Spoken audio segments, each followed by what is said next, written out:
po yung tutorial kung paano ko to ginawa.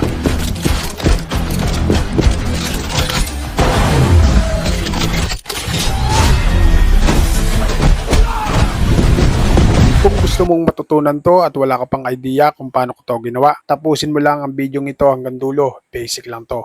Unang ginawa ko po muna dito ay nagpa-generate po muna ako ng image dito kay ChatGPT. Para sa nagtatanong kung pwedeng palitan yung armor, i-edit nyo na lang po yung props na inilagay ko rito.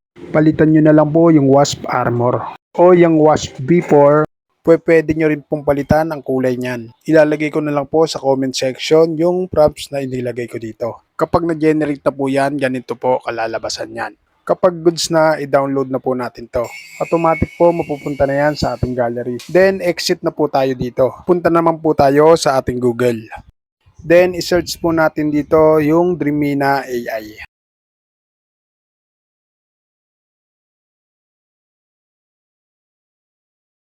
Tapos po, medyo isumpo muna natin.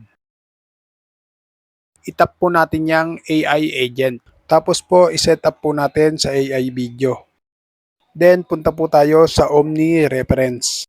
Dito, iset up naman po natin sa first and last frame. Then, ilalagay naman po natin yung ating mga image. Sa first frame, dapat po may nakahanda na po kayo. Katulad ng inilagay ko dyan. Pwede naman po yung mismong image nyo na hindi nyo na kailangan i-generate kay ChatGPT. Next po yung ating last frame. Dito na po natin ilalagay yung ating armor na ginawa.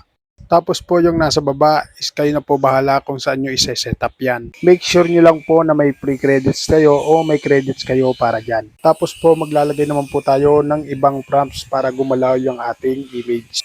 Then iset up lang po natin yung time sa 15 seconds. Kapag goods na, saka po natin i-generate.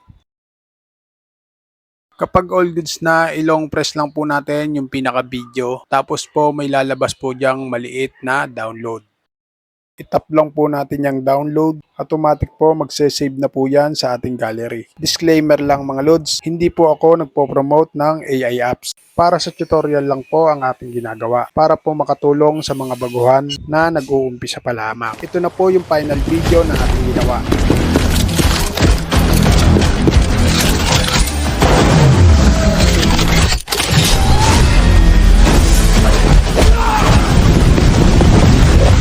Nasundan po ba? Sana nasundan at sana nakatulong. At kung nakatulong, pakishare mo naman ang video ito para makatulong din po sa iba.